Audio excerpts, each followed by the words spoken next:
We are excited to welcome you aboard Flight 006, bound for the Marshall Islands, the land of paradise and endless freedom. Please fasten your seatbelts, put your seatbelts in the upright position, and stow away all electronic devices as we prepare for takeoff. Sit back, relax, and enjoy the flight.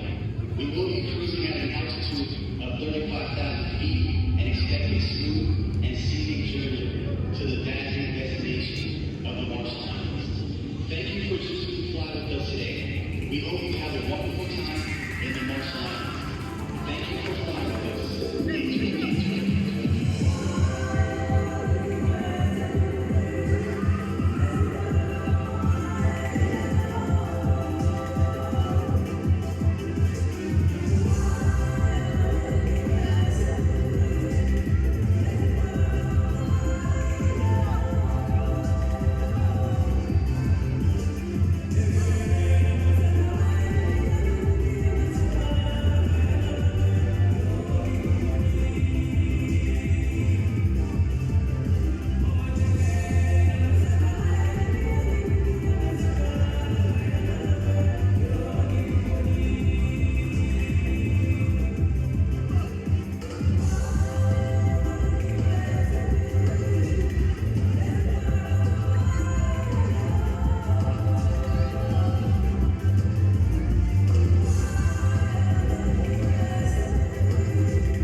Okay.